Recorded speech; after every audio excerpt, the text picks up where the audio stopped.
호세아 14장 4절.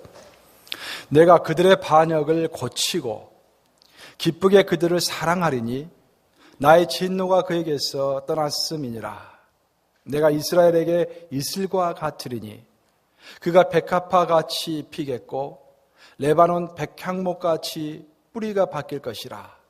그의 가지는 퍼지며 그의 아름다움은 감람나무와 같고 그의 향기는 레바논 백향목 같으리니 그 그늘 아래에 저주하는 자가 돌아올지라. 그들은 곡식같이 풍성할 것이며 포도나무같이 꽃이 필 것이며 그 향기는 레바논의 포도주같이 되리라. 에브라임의 말이 내가 다시 우상과 무슨 상관이 있으리요 할지라. 내가 그를 돌아보아 대답하기를 나는 푸른 잣나무 같으니 내가 나로 말미암아 열매를 얻으리라 하리라. 고린도전서 13장 7절입니다. 사랑은 모든 것을 참으며 모든 것을 믿으며 모든 것을 바라며 모든 것을 견디느니라. 살아계신 하나님의 말씀입니다. 노벨 문학상을 수상했던 헤르만 헤세가 쓴 어거스터스라는 단편소설이 있습니다. 그 어거스터스라는 단편소설을 보면은 아이를 갖지 못해서 고민하고 있는 부부의 이야기가 나오고 있습니다. 이 두 부부는 오랫동안 기다리고 인내한 끝에 드디어 임신을 하게 되었는데, 그러던 어느 날 꿈속에서 어떤 노인이 나타나서 아이의 어머니에게 말하는 것이었습니다. 자네가 혹시 가지고 싶은, 아이를 향해서 가지고 싶은 소원이 있거들랑 나에게 말하게. 내가 한 가지 소원은 들어주겠네. 그 한 가지라는 말에 그 아이의 엄마는 여러 가지 생각을 하게 됩니다. 두세 가지라면 좋을 건데 왜 한 가지일까? 이 아이가 큰 부귀를 얻도록 기도를 할까? 명예를 얻도록 기도를 할까? 큰 지도자가 되기를 기도할까? 여러 가지 고민 끝에 문득 좋은 생각이 하나가 났습니다. 선생님, 제가 이런 소원을 말씀드리고 싶어요. 우리 아이는 태어나면은 모든 사람들로부터 사랑받는 아이가 되게 해주세요. 그러자 그 노인은 알았다라고 하면서 사라지는 것이었습니다. 그 후로 얼마 되지 않아서 아이는 태어났고, 정말 신기하게도 그 노인의 말처럼 그 아이는 태어나자마자부터 많은 사람들로부터 사랑받는 아이로 자라게 되었습니다. 집에서는 귀염둥이요, 바깥에 나가면은, 학교에 가면은 모든 아이들과 모든 선생님들이 사랑하는 인기 최고의 아이가 되었던 것입니다. 그렇게 세월은 흘러갔습니다. 그러던 어느 날 그 여인은 또 꿈속에서 그 노인을 만나게 되는 것입니다. 노인을 보자마자 그 여인은 다급한 목소리로 이렇게 말했습니다. 어르신, 제가 이전에 어르신에게 부탁했던 그 소원을 혹시 바꿀 수가 있을까요? 노인은 놀라면서 물었습니다. 아니, 왜 소원을 바꾸려고 하는가? 사실 그 아이가 너무 사랑만 받다 보니까 이기심이 많은 아이가 되었고 자꾸 짜증과 화를 내는 아이가 되었습니다. 그래서 사랑을 받는 아이보다는 사랑을 베푸는 아이로 바꾸어 주세요 라고 말을 하더랍니다. 참 의미심장한, 역시 헤르만 헤세다운 그런 작품입니다. 여러분은 여러분을 위해서 어떻게 기도하고 계십니까? 또 여러분은 여러분의 자녀를 위해서, 또 여러분의 사랑하는 자들 위해서 어떻게 기도하고 계십니까? 성경을 보면은 우리 그리스도인들은 사랑을 받는 것도 중요하지만 사랑을 받는 것보다도 사랑을 베푸는 것이 훨씬 중요하다고 가르치고 있습니다. 우리 그리스도인들은 성삼위 하나님을 본받아서 사랑을 받기보다는 그분들이 행했던 것처럼 사랑을 행하는 자가 되도록 성경은 가르치고 있는 것입니다. 우리 예수님은 십자가에서 못 박히시기 바로 전날 밤에 제자들의 발을 씻겨주셨습니다. 제자들의 발을 다 씻기신 다음에 하신 말씀이 새 계명을 너에게 주노니 너희가 서로 사랑하라. 내가 너희를 사랑한 것 같이 너희도 서로 사랑하라. 너희가 서로 사랑하면은 이로써 모든 사람이 너희가 내 제자인 줄 알리라 라고 말씀하신 것입니다. 이 문장에서 우리가 결코 놓치지 말아야 할 말은 내가 너희를 사랑한 것 같이 너희도 서로 사랑하라 라는 것입니다. 우리의 방식대로 사랑하는 것이 아니라 누구의 방식대로? 예수님의 방식대로, 내가 너희를 사랑하는 방식대로, 또 여호와 하나님께서 우리를 사랑하신 방식대로 그 방식을 따라서 사랑하라라는 것입니다. 그러면 예수님께서 또 우리 성부 하나님께서 우리에게 보여주신 그 사랑의 모범은 어떤 것입니까? 사실 성경은 이에 대한 해답을 굉장히 광범위하게 제시하고 있습니다. 하나님의 사랑은 이거다, 저거다 라고 한마디로 표현되기가 참 어렵습니다. 많은 사랑들이 제시가 되고 있는 것입니다. 아브라함에게 베푸셨던 사랑, 이삭에게 베푸셨던 사랑, 야곱에게 베푸셨던 사랑, 요셉에게 베푸셨던 사랑, 다윗에게 베푸셨던 사랑, 하물며 사울에게도 베푸셨던 하나님의 사랑, 그 모든 사랑들이 다양하게 제시되고 있는 것입니다. 그래서 우리는 하나님의 사랑이 이거다라고 한마디로 말하기는 참 힘들 것입니다. 하지만 최소한 오늘 이 설교 시간을 통해서 우리 성령님께서 우리에게 간곡하게 강조하시는 것은 하나님의 사랑의 많은 속성 가운데 단 하나, 특히 주시고 기대하시고 바라보시는 그 사랑을 알기를 원하시는 것입니다. 우리 한번 따라서 해보시겠습니다. 하나님의 사랑은 바라고 기대하시는 사랑이시다. 하나님의 사랑은 무엇보다도 우리에게 희망을 가지고 우리를 바라보고 우리를 기대하시면서 함께 해나가시는 사랑이다라는 것입니다. 그런 의미에서 계속해서 다 같이 오늘의 본문인 고린도전서 13장 7절을 한 목소리로 읽겠습니다. 시작. 모든 것을 참으며 모든 것을 믿으며 모든 것을 바라며 모든 것을 견디느니라.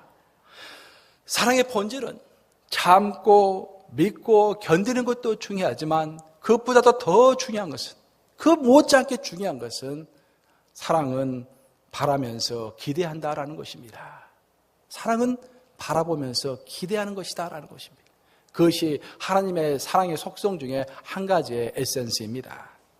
모든 것을 바라며 라고 했을 때 거기서 바라며 라는 단어의 원어적인 뜻은 우리가 확신 가운데 기쁜 마음으로 뭔가를 기대한다라는 것입니다. 어떤 사람을 보았을 때 확신 가운데 기쁜 마음으로 그를 기대한다라는 뜻인 것입니다. Wait with joy and full confidence. 그러니까 joy와 full confidence를 가지고 어떤 사람들을 바라보면서 계속해서 그를 기대해 나갈 때, 그의 미래를 기대해 나갈 때 그것이 바로 사랑이다라는 것입니다. 지금은 도저히 사랑할 만한 가치가 없는 사람처럼 보이지만 이 사람도 언젠가는 변하겠지. 그리고 이 사람도 언젠가는 mature, 성장하겠지 라고 믿고 정말 기쁨으로 그날을 바라보면서 기다려준다면 그것이 다름 아닌 하나님의 사랑이다라는 것입니다. 어떻습니까? 여러분 주위에는 혹시 그런 사람들이 있습니까? 이 사람은 도저히 안 돼라는 사랑이 있습니까? 이 사람에게는 사랑을 주고 싶다가도 거둬들이는 그런 사람이 혹시 없습니까, 여러분? 이 사람 진짜로 변할까? No. 한번 60대까지 굳혀지면 무덤에 들어갈 때까지는 절대 변하지 않아. 그런 말 참 많이 하잖아요. 정말 그럴까요? 근데 하나님의 사랑은 놀랍게도 나이가 70이 먹었든 80이 먹었든 아주 고약한 성격을 가지고 있는 사람조차도 기대를 가지고 expectation, hope, 기대를 가지고 full confidence, 완전한 확신을 가지고 wait, 기다려준다라는 것입니다. 그것이 바로 하나님의 사랑이다라는 것입니다. 20세기 최고의 신학자라고 하는 칼 바르트는 하나님의 사랑에 대해서 이렇게 정의했습니다. 너무 좋은 정의입니다. 역시 칼 바르트라고 저를 생각합니다. 하나님은 사랑할 만한 대상을 찾아서 헤매시는 분이 아니라 하나님은 사랑의 대상을 만들어가면서 사랑하시는 분이시다. 하나님은 사랑할 만한 사람을 찾아서, 사랑할 만한 대상을 찾아서 헤매시는 그런 하나님이 아니시라 사랑할 만한 가치가 없음에도 불구하고 그 사람을 사랑할 만한 가치가 있는 사람으로 만들어 가시면서 사랑하시는 하나님이라는 것입니다. 얼마나 놀라운 정의입니까? 제가 이 정의를 이 학교에서 배울 때 눈물을 펑펑 흘렸어요. 아, 이거다. 사랑은 뭐라고 그랬습니까? 모든 것을 바라며. 결국 우리가 expectation, hope 가지고 full confidently 확신하면서 joyfully 기쁜 마음으로 기다려주는 것, 그것이 바로 사랑이다라는 것입니다. 다시 말해서 하나님의 사랑의 특징은 사랑할 만한 사람을 골라서 사랑하시는 것이 아니라 도저히 사랑할 수 없는 사람을 사랑할 만한 자로 만들어 가시면서 사랑하신다라는 것입니다. 이것이 바로 우리가 본받아야 할 하나님의 사랑인 것으로 믿습니다. 어떤 큰 죄인이 사망에서 생활하는 수도사를 찾아갔다고 합니다. 그럼 너무도 큰 죄를 지어서 과연 내가 이 회개를 하면 하나님께서 이 회개를 받아주실까라는 의문이 들었던 것입니다. 그래서 수도사에게 물어보았습니다. 제가 이렇게 큰 죄를 범했는데 하나님께서 용서해 주실까요? 그러자 수도사가 이렇게 대답하더랍니다. 친구여, 자네는 옷이 찢어졌을 때 그것을 당장 버리는가? 아니죠. 옷이 찢어지면 그것을 수선해서 다시 입습니다. 그렇지. 하물며 자네가 자네 찢어진 옷도 버리지 않고 수선해서 입는데 하나님께서는 정말로 자신의 형상대로 귀하게 창조하신 우리가 한두 번 실수했다고 해서 버릴까? 결코 버리지 않고 자네를 수선해서 사용하기를 원하신다네. 그 말을 듣고 그 큰 죄는 큰 하나님의 사랑을 깨닫고 다시 세상으로 돌아가서 참 사람이 됐다라는 이야기입니다. 여러분은 어떻습니까? 여러분은 가지고 있는 돈이, 만약 여러분 수중에 돈이 있는데 그 돈이 찢어졌다면 돈이 찢어졌기 때문에 그것을 버립니까? 결코 버리지 않습니다. 그 찢어진 부분을 다시 우리가 붙여서 사용하는 것입니다. 왜 그렇습니까? 그것은 돈이 가지고 있는 고유의 가치가 있기 때문에 버리지 않고 그것을 다시 붙여서 사용하는 것입니다. 돈의 겉모양이 중요한 것이 아니라 돈이 가지고 있는 암묵적인 그 가치가 중요한 것입니다. 우리 사람이 바로 그렇습니다. 나도 그렇고 여러분도 그렇고 여러분이 싫어하는 원수 같은 사람도 그렇습니다. 잘난 사람, 못난 사람, 이 세상에는 많은 서로 다른 겉모습을 가지고 있지만 각 사람이 가지고 있는 가치는 하나님도 함부로 버릴 수 없는 귀한 가치인 것입니다. 그렇기 때문에 그 사람이 지금은 찢어졌을지라도 그 사람이 지금은 깨어졌을지라도 그것을 버리지 않고 마음속에 confidently 확실하면서 joyfully 기쁜 마음으로 그를 기다려주는 것, 그것이 하나님의 사랑이라고 고린도서 13장 7절은 강변하고 있는 것입니다. 바로 그래서 우리 하나님의 사랑은 우리를 고쳐가면서 사랑하시는 그런 사랑인 것입니다. 우리 한번 따라서 해보시겠습니다. 하나님의 사랑은 우리를 고쳐가면서 사랑하시는 사랑이다. 오늘 구약의 본문인 호세아 본문 14장 4절은 이렇게 말하고 있습니다. 본문 14장 4절 이렇게 함께 읽습니다. 시작. 내가 그들의 반역을 고치고 기쁘게 그들을 사랑하리니 나의 진노가 그에게서 떠났음이니라. 어떻습니까? 내가 그들의 반역을 고치고 기쁘게 그들을 사랑하리니, 기쁘게 그들을 이란 말만 빼면은 그들을 고치고 사랑하리니 라는 말이 됩니다. 그렇죠? 하나님의 사랑은 우리를 고치면서 사랑하신다, 그런 뜻입니다. 이 문장에서 하나님은 북이스라엘 사람들을 고치고 그들을 사랑하겠다고 선포하십니다. 그냥 사랑하시는 것이 아니라 그들을 고치면서 내가 사랑하리라라고 말하고 있는 것입니다. 지금 배경은 호세아는 여러분들 아시다시피 북이스라엘의 선지자입니다. 북이스라엘에서 호세아는 여로보암 2세 때 활약했던 그런 선지자입니다. 여러분들 우리가 수요일 날 성경 통시형 맥작기 가치랑 공부하신 분들은 다 알고 계시겠죠. 북이스라엘에서 가장 왕성했던 시기가 바로 부국 강병을 이루었던 시기가 바로 여로보암 2세 시대입니다. 북왕국에서 여로보암 2세 시대는 솔로몬 시대, 다윗의 시대, 부럽지 않을 만큼 큰 부흥을 이루었던 그런 시대입니다. 참 아이러니컬하게도 그렇게 나라가 부국 강병을 이루고 있는데 그들의 종교와 그들의 정치와 그들의 경제는 오히려 타락 일변도로 계속 흘러갔던 것입니다. 그래서 하나님은 선지자 호세아를 통해서 그들의 타락을 영적인 간음이다 라고 강력한 메시지를 퍼부었던 것입니다.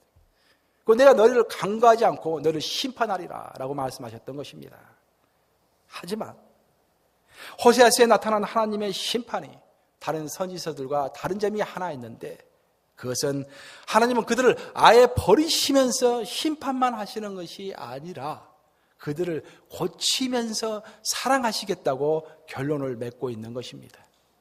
호세아서는 14장으로 구성되어 있는데 13장까지는 계속 심판하시겠다는 위협입니다. 근데 14장에 가면은 놀랍게도 하나님은 내가 그래도 너희를 아직까지는 큰 문제가 있는 너희지만 내가 너희를 고쳐가면서 사랑하리라 라고 선포하시는 것입니다. 베드로서 3장 9절 말씀처럼 하나님의 우리를 향한 목적은 아주 명확합니다. 하나님께서 우리를 향한 어떤 목적을 가지고 계시는가? 하나님의 목적은 우리 중 아무도 멸망치 않고 다 회개하기에 이르시기를 원하시는 것입니다. 우리 중 아무도 단 한 사람도 예외 없이 하나님 앞에서 회개하기에 이르기를 원하시는 것입니다. 그런데 하나님께서 우리를 회개로 이끄시는 방법은 한 가지만 있는 것이 아닙니다. 우리가 아모스서를 읽어보면 아모스에는 정의의 하나님이 나오고 있습니다. 정의로우신 하나님, 심판의 하나님을 선포하는 것입니다. 그 정의와 심판의 하나님을 선포하면서 우리 인간은 하나님 앞에서 두려움을 느끼게 됩니다. 그러면서 회개하게 되는 것입니다. 그런데 이사야서를 읽어보면 또 다른 하나님이 나타나십니다. 이사야서를 읽어보시면 거기에는 거룩하시고 영광이 가득한 하나님이 나타나십니다. 그 거룩하신 하나님 앞에서 이사야가 내 입을 찢어주시옵소서. 이렇게 거룩하신 하나님 앞에서 내 입이 너무도 간사하고 내 입이 너무도 요란스러웠습니다. 모든 것을 판단하고 모든 것을 이야기했습니다. 제 입을 찢어주시옵소서라고 했던 것을 우리는 기억합니다. 마찬가지로 그 거룩하신 하나님 앞에서 정말 죄로 범벅이 된 도저히 구제 불능과 같은 우리를 보면서 우리는 회개하지 않을 수가 없게 되는 것입니다. 또한 반면에 에스겔은 신비한 하나님의 주권을 통해서 우리에게 회개를 강요했고 에레미야는 새 마음을 주시는 하나님의 임재를 설명함으로써 우리의 죄를 회개할 것을 강권했습니다. 이처럼 하나님께서 우리를 회개로 이끄시는 방법은 다양합니다. 그 사람에 따라서 방법도 다 다양합니다. 나 강 목사를 회개시켰던 방법을 하나님께서는 여러분들에게 똑같이 적용하지는 않습니다. 나에게 적용하시는 방법은 나의 적성과 특성을 잘 아시는 하나님께서 처방하셔가지고 나에게 가장 잘 맞는 방법을 주시는 것입니다. 여러분 또 여러분에게 가장 여러분의 특성을 잘 아시니까, 여러분의 성격을 잘 아시니까, 여러분의 신앙과 믿음의 수준을 잘 아시니까 거기에 맞는 처방, 그 회개할 수 있는 처방을 여러분들에게 주는 것입니다. 하지만 방금 제가 언급한 모든 방법, 구약에 나와 있는 대부분의 방법은 하나님은 우리를 하나님 앞에서 보잘것없는 존재로 만드시는 것입니다. 하지만 하나님의 방법은 이것만이 있는 것이 아니다라는 것이 우리에게 또한 큰 위안이 됩니다. 호세아는 특별히 하나님의 끊임없는 사랑, 기대하시면서 백성들을 고치시는 사랑을 선포하시므로 백성들이 그 사랑 때문에 하나님 앞에서 회개하도록 권유하고 있는 것입니다. 그래서 우리가 선지서만, 구약에 나와 있는 선지서만 놓고 보았을 때 그 중에서 많은 위대한 이사야서, 에스겔서, 에레미야서 같은 위대한 선지서들이 있지만 만약 호세아서 하나를 뺀다면 그것은 균형이 이루어지지 않는 회개의 방법만 나오고 있다고도 감히 말할 수가 있는 것입니다. 아까 제가 말씀드린 것처럼 대부분의 선지서들은 꾸짖는 글들입니다. 하지만 호세아서 이 하나만큼은 우리 하나님께서 귀하게 보존하셔서 결국 너희가 그러함에도 불구하고 내가 너희를 고치면서 사랑하리라. 그러니 그 사랑의 강권에 너희가 감동돼서 회개하고 올바른 길로 돌아오기를 내가 간절히 원하노라 라고 소개하고 있는 것입니다. 그래서 저는 이 호세아서를 여러분들에게 소개하고 싶은 것입니다. 지난 17일 날 6월 17일 날 켄터키 국제공항에서는 63년 전인 1951년 한국전쟁에서 실종이 되었던 폴 고든 병장의 유해가 돌아왔습니다. 이 지역 출신인 고든 병장은 한국전쟁에 파병되었다가 원주 근처에서 중공군과 싸우다가 1951년 1월 달에 실종이 된 것입니다. 하지만 놀랍게도 미국 정부는 이 고든 병장을 끝내 포기하지 않고 지난 63년간 계속 그를 추적했던 것입니다. 그리고 드디어 63년 만에 실종된 고든 병장은 드디어 집으로 돌아오게 된 것입니다. 이런 의미에서 미국은 기본적으로 신뢰를 주는 나라입니다. 내 조국 미국 얼마나 좋습니까? 우리는 조국 한국도 조국이라고 하지만 미국도 조국 아닙니까? 얼마나 좋습니까? 우리에게 신뢰를 주고 있는 기독인의 국가인 것입니다. 미국은 전쟁 중 포로가 되거나 실종된 미군을 찾아서 집으로 반드시 데려온다. 그리고 죽었으면 그 유해라도 꼭 집으로 데려온다라는 원칙을 계속해서 지키는 것으로 유명합니다. 이 모든 것을 진두지휘하는 그런 장소가 바로 국방부 내에 있는 전쟁 포로 실종자 부서입니다. 근데 전쟁 포로 실종자 부서 영어로 약칭을 하면은 DPMO인데 이 DPMO는 그 부서를 상징하는 세 가지 모토를 가지고 있다고 합니다. 그 세 가지 모토 중에서 가장 내 눈길을 끌었던 것은 뭐냐면은 No one left behind 라는 말입니다. 아무도 뒤에 남겨두지 않겠다. 실종됐거나 포로가 되었으면 반드시 그를 데려오겠다라는 그런 말입니다. No one left behind. 저는 이 기사를 신문에서 읽으면서 하나님이 생각이 났습니다.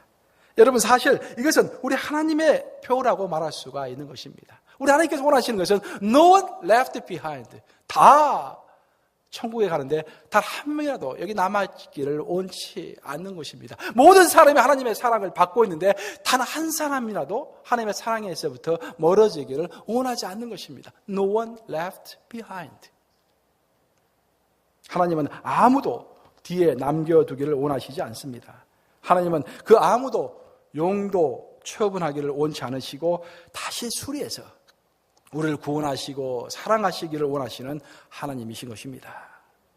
그래서 하나님의 사랑은 수리하는 사랑이고 기대하는 사랑입니다.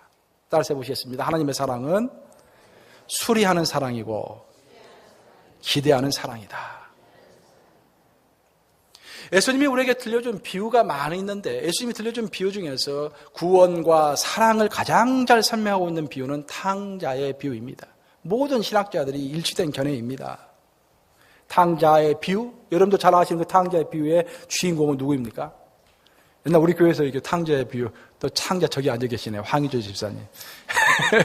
이거 황 기사님 그때는 주인공이었던 것 같은데.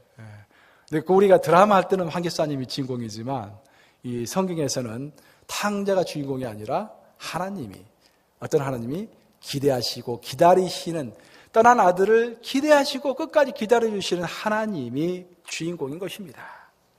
이 비유를 통해서 예수님은 하나님의 사랑을 우리에게 잘 설명해 주셨는데 하나님의 사랑은 첫째로 포기하지 않으시는 사랑이시고 두 번째는 기대를 가지시는 사랑이시고 세 번째는 그 기대를 가지고 기다리시는 사랑이시다라고 설명하고 있는 것입니다. 사람들은 사람을 포기하지만 하나님은 포기하지 않고 기다리시되 그냥 기다리시는 것이 아니라 기대하면서 그가 변화될 날을 기대하면서 비록 내 품을 떠난 탕자와 같은 아들이 되었지만 다시 내 품에 돌아와서 다시 한번 정말 하나님께서 마음껏 사랑하실 수 있는 내 귀한, 내 존귀한 아들로 변화가 될 것을 기대하면서 기다리시는 그런 사랑이다라는 것입니다. 오늘의 본문에서 하나님은 지금 이스라엘 백성을 설명할 때 그들은 지금 나를 배반하고 있지만 나는 그들을 결코 포기하지 않고 그들의 이슬이 되어주겠다고 말하고 있습니다. 이슬은 뭡니까? 이스라엘 광야에서는 비가 내리지 않기 때문에 비가 내리지 않는 광야에서도 풀은 나요. 참 신기하더라고요. 가서 보니까 비가 내리지 않는데 풀이 나요. 어떻게 풀이 날 수 있을까? 알아봤더니 바로 이슬, 새벽에 내리는 이슬 때문에 풀이 자랄 수가 있는 것입니다. 그래서 내가 하나님께서 말하기를 내가 너의 이슬이 되어주겠다라고 오늘 본문에서 말씀하고 있는 것입니다. 너희가 그 광야와도 같은 팍팍한 생활 가운데서도 내가 이슬이 되어서 너희의 생명력을 보존하겠다라는 그런 말씀입니다. 또한 내가 너희의 푸른 잣나무가 되겠다라고 말씀하십니다. 푸른 잣나무는 큰 나무입니다. 그 밑에 큰 그늘을 만듭니다. 이스라엘에서 가장 귀한 것 중에 하나가 바로 그늘입니다. 그늘.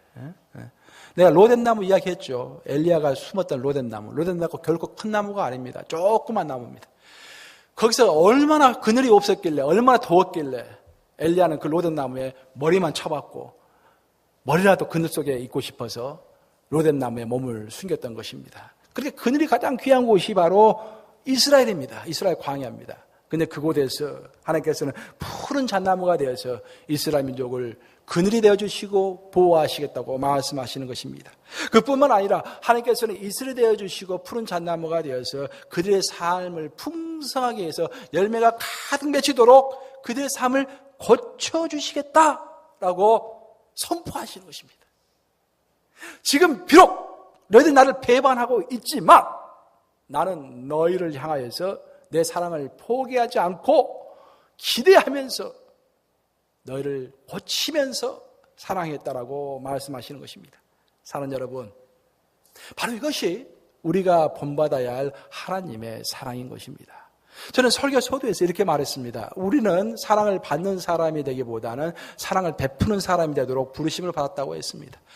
그럼 우리가 어떻게 사랑을 베풀 것인가? 그것은 하나님께서 우리에게 보여주신 모범을 따라서 내가 너에게 한 것 같이 너희도 서로 사랑하라. 내가 너에게 모범을 보여준 것을 따라서라고 했습니다. 그럼 하나님의 모범이 무엇입니까? 그것은 바로 우리가 포기하지 않고 고치면서 기대하면서 사랑하는 그 사랑인 것입니다. 그래서 우리는 이 시간에 스스로 한번 물어봐야겠습니다. 자, 질문해 보겠습니다. 첫 번째 질문. 나는 원수와도 같은 이 사람이 언젠가는 변화될 것이라고 기대하고 있는가? 어떻습니까? 기대하고 있습니까, 여러분? 한번 옆 사람에게 물어보세요. 죄에 대한 기대가 있습니까? 하고 물어보세요.